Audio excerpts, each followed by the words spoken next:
Hi guys, so today I'm going to be doing a book review of Dog Boy by Eva Hornung. I picked this book up at the library and I enjoyed it so much that I'm definitely going to buy it. It was absolutely a fantastic read. And the book is also by an Australian author, so that's really cool too. This book is about a boy named Romika, and it starts off where Romika finds himself alone in his house. His uncle hasn't come back and it's been 4 or 5 days now, and he's only 4 years old and he's hungry and he's cold and he's scared and alone. And so finally, after giving up on waiting for his uncle to come home, he realizes that he's not going to come home, and Romika ventures off to try and live. So Romika goes out into the streets at only 4 years old, and he kind of discovers a yellow dog, and he kind of follows the yellow dog, and the yellow dog accepts him and brings him into their lair. And before Romika knows it, Romika has a new family, except the family is a pack of dogs. As time passes, Romika finds himself turning into something a lot more wilder than just a human boy. He starts to learn how to attack with his teeth and claw to bring back food for his family, and starts to realize the strict pack code. Romika loves his wild dog family, and in return they love him back.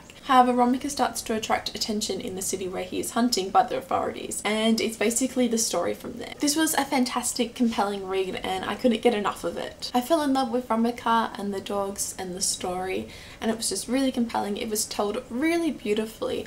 The story just had a way of drawing you in. The words were fantastically written that you just couldn't help but just be drawn into this wonderful, beautiful story. And as things starts to happen, when Romika starts to, attract the attention of the authorities, you start to think, is it okay for Romika to go back into the human society, or should he stay with the dogs, where he's loved and where he's looked after and where he's obviously gotten along so far and been fine with? It's heartbreaking to read about what is the right thing to do in this kind of scenario. The author's description of the dog life is vivid, it's compelling, and it's perfect. You can just see it in your head. It swaps between moving and disturbing, and it's a beautiful story of love and loyalty and joy. I highly recommend it. I loved every second of it, and I'm definitely going to go out and buy myself a copy because I can't wait to reread this one. If you're looking for something a little bit different and really moving and slightly disturbing and just a really interesting and well written book, then I would highly recommend Dog Boy. So I would love to know in the comments below if you have read Dog Boy or if you do plan to pick it up anytime soon. I do recommend you do so, obviously, and like this video if you liked it, and subscribe if you'd like to see more book related videos from me, and I'll see you next time. Okay, bye!